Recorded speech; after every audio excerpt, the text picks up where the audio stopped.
uri tayari? Okay. So ubwo rero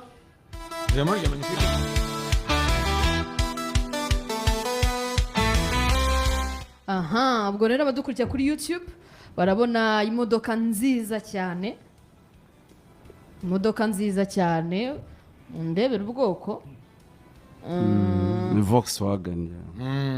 Irazwi imodoka y'uruganda. niza rwose igera hano dukorera aho SKFM ikorera mu nyubako y'abadezami. Aho ni itwaye nde kuko imodoka ni nyinshi ziri gutambuka, iyi yo itwaye nde? Musangamfura Christian. Baramubona Lorenzo uburyo yageze kuri radio SK ahikorera. Inde umuntu umutwaye? Oya ndasha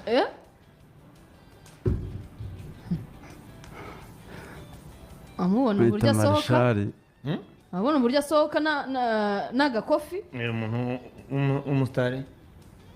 Neriva amwakira. Kave Solekol wa SKFM Gasana Neriva yagiye kumwakira. Bati ikaze cyane aho bari bakiri hasi. Bambwira bati umeze ute, bimeze bite?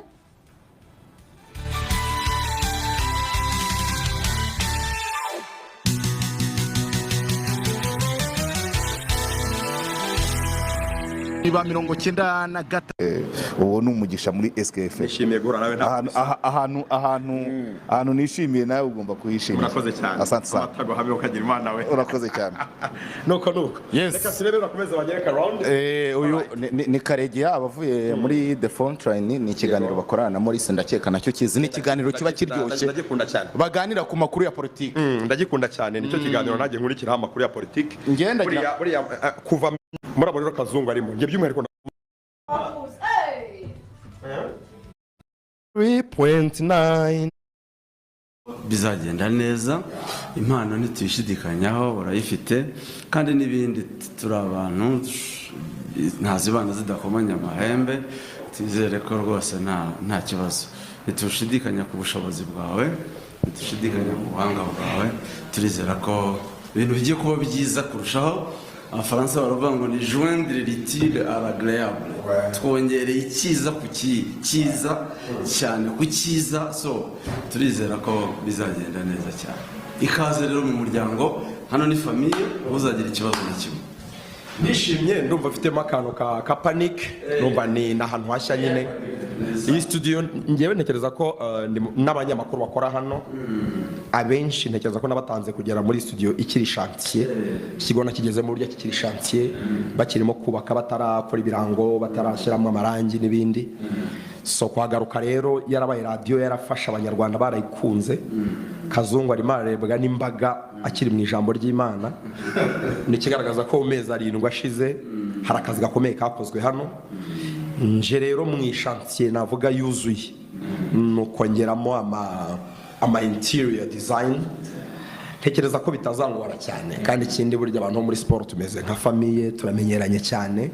So Kazungu turahoberanye, na Isarima aracacambo ibintu birakomeye cyane. So nta gishya rero, abanyarwanda nibaze kuri SKFM turyoherwe. Ubundi u Rwanda rugira Imana, rugira SKFM. Merci. Asante sana. Merci. Bayita Real Madrid. Iyi ni Real Madrid. Uyu ni Perez. Ahubwo se ko muri Paris Saint-Germain yise. Ubundi ukinjira, ubundi ukajya mu kiganiro cya mbere cya siporo mu Rwanda, nta kindi kintu. Merci. Dore ngibi birango bya 93 n'ibice 9 SKFM. Hano urongera.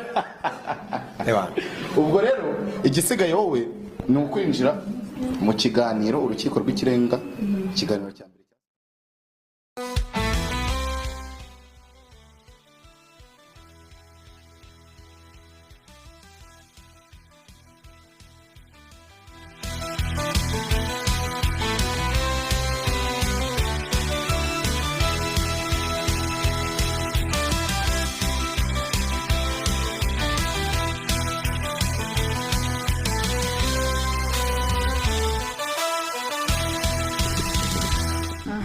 bati u Rwanda rugira Imana, ni u Rwanda rugira SKFM 93.9. Abadukurikira kuri YouTube babonaga amashusho meza, uburyo bwa mbere busukuye bunoze uko Christian Lorenzo Musangamfura yinjiye mu nyubako ya SKFM, aho bakorera, aho ikorera, aho dukorera, yagenda yakirwa neza cyane.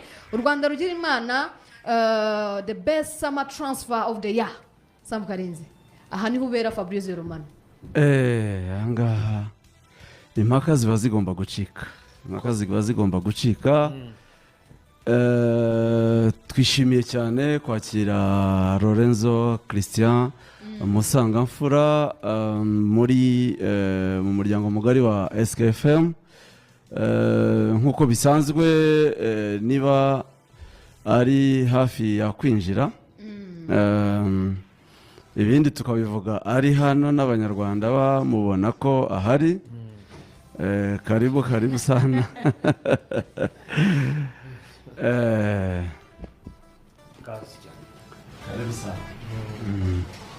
Welcome again. Thank you so much, Anaisa.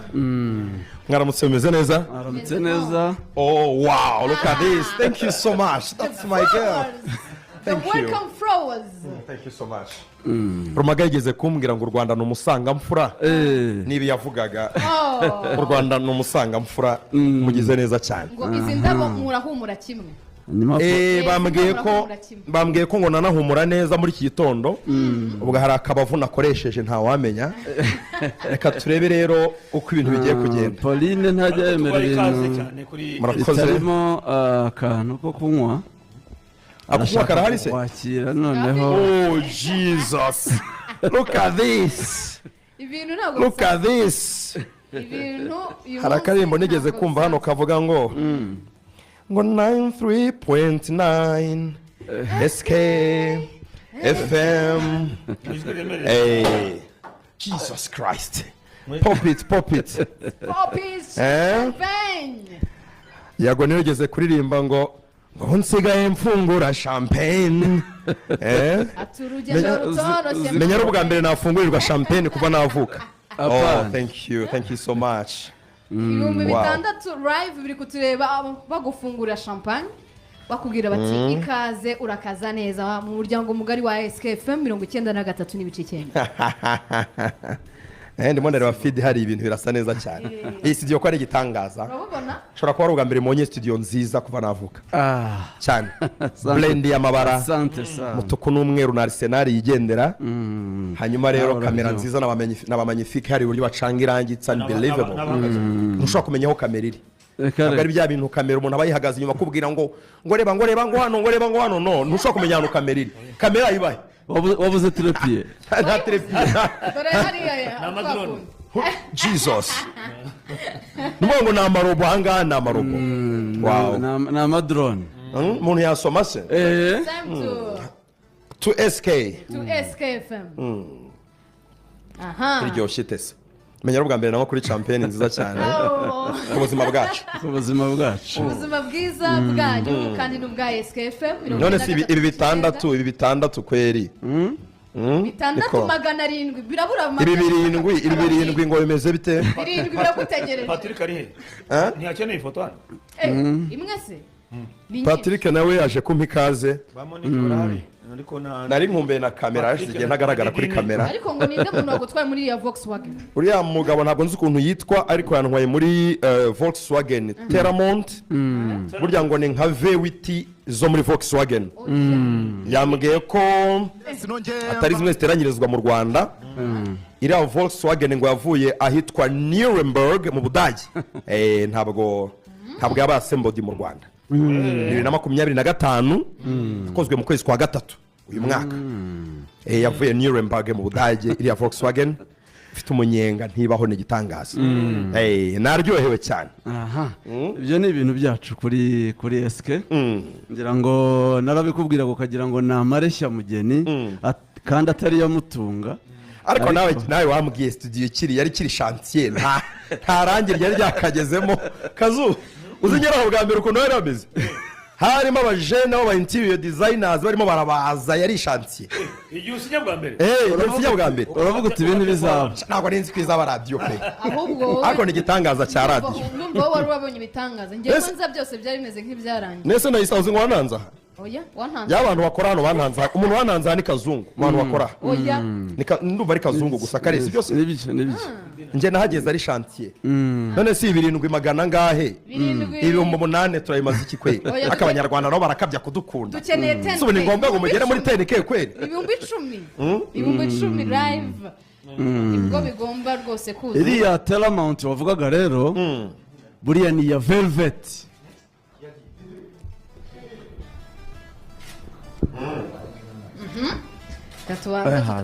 tutabicira ifoto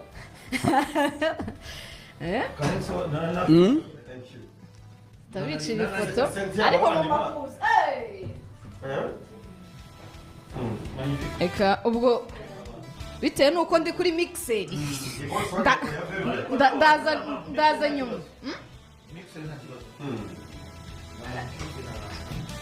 aha abadukurikira rero kuri live ya SKFM 2448 ari kubona hafatwa amafoto yaba abakozi ba SKFM abanyamakuru ndetse baha ikaze bwana Lorenzo Christian Musangamfura winjiye mu muryango mugari wa SKFM 93 n'ibice 9 tubakeneye turi 10K ibihumbi 10 live kugira ngo mwumve ijambo rye rya mbere yinjira muri SKFM nk'umunyamakuru nk'umwe mu bacamanza bashya nk'uko mubibona kuri titre handitse ikaze mucamanza Lorenzo.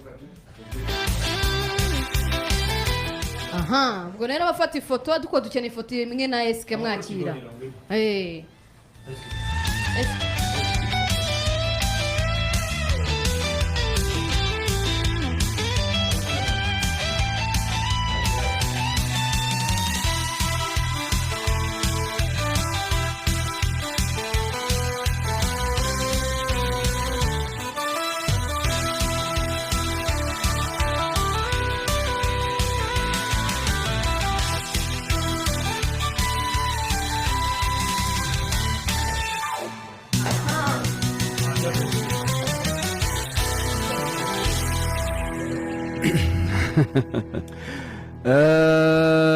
turakwakiriye rero officially nkuko nabivugaga navuga ko ubanza kuririmba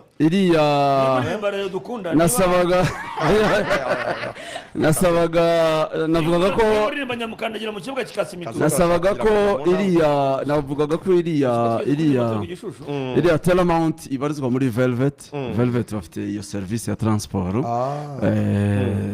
VIP nabyo yarabiteguye cyane Velvet ni urundi rwego nahazi bari ku rundi rwego ni next level cyane rwose. So Lorenzo turakwakiriye mu muryango mugari wa SKFM yaba bari hano n'abatari hano ntawe utishimiye kukwakira hano. Ntago twavuga byinshi kuri wowe kuko aho uvuye waruzwi bari bakuzi icyo ushoboye barakizi ariko turishimye kuko ni bya bindi abanyarwanda bavuga ngo kwiziritse ku muhoro gashirwa kawuciye.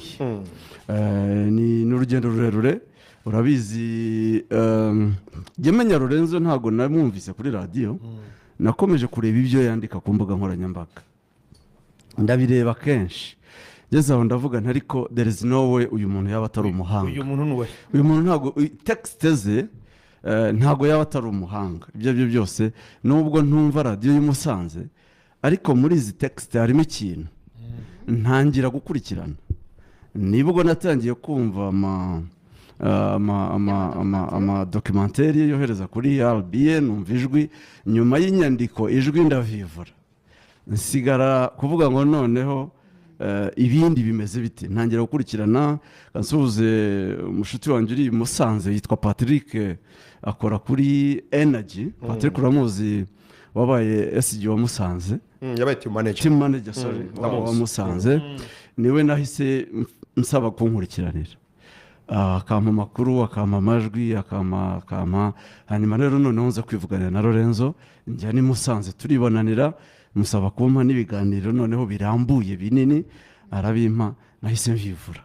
Icyakurikiyeho ni uburyo bwo kugira ngo aze araza, ibindi ni urugendo rurerure birumvikana ntari bamenye bujyemo ko ari kera, ni nyuma gato ya covid 2021 tagira ngo nejo. So sinavuga ngo n'igihe wavumbuye impano ya Lorenzo kuko namumenye ari kuri radiyo, hari abandi babivumbuye ariko nashyizeho umuntu ukorera i Musanze tutumva ko nagiye kumva nuba ko Lorenzo yaje kuri Fine FM mu Kigali, nabyo umuntu bakora ibintu bidasanzwe. Umwana akoreraga i Musanze, umusore wakoraga i Musanze yajyaga nyandikira agende kuri radio 10 abwira tubundi turi mu Kinigi turabakurikiye neza, ariko nyine urumva ntabwo umuntu yari akamenya impano ye, ariko urumva ko Karenzi no kuba wandika hari umuntu twumva mpaye offer y'akazi gahemba.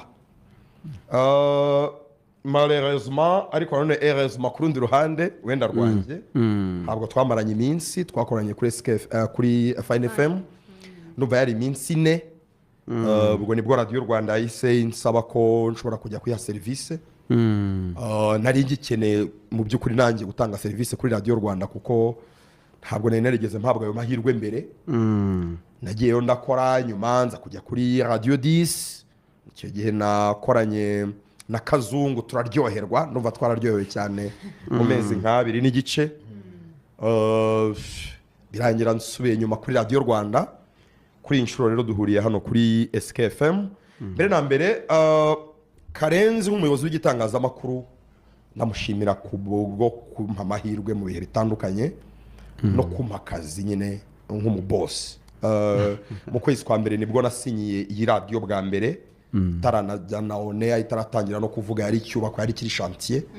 Narasinye rwose, inkuru mwabonye zanditswe nubwo ntagize icyo nzivugaho, ariko narasinye rwose kirangiye.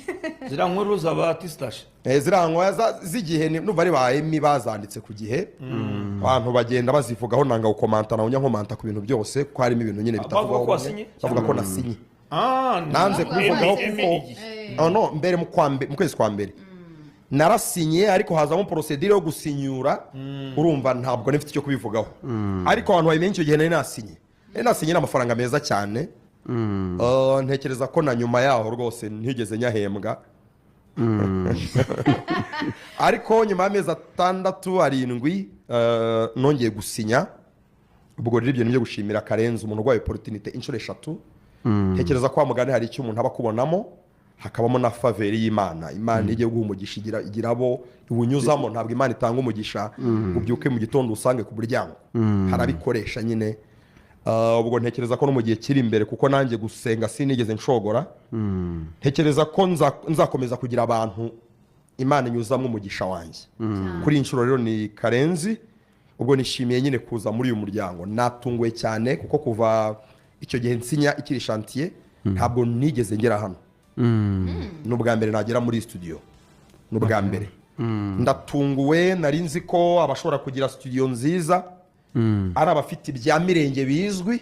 Ntabwo nari nzi ko umuntu wari umunyamakuru w'igitangazamakuru runaka mu mezi 6 ashize 7 ahembwa nawe ari kuri payroll y'igitangazamakuru mu boss runaka ashobora guhita akora ibintu nk'ibi. Studio ntekereza ko igomba kuba iri muri 3 nziza mu gihugu. Urebye design ukareba mikoro rwego rwazo, ni generation 2025. Izi mikoro zisanga hake. Ntekereza ko n'abatwumva amajwi hari baryohewe arimo gusohoka neza. Kubera ko nkunda kuvugira kuri radio, nkunda ijwi risohoka neza.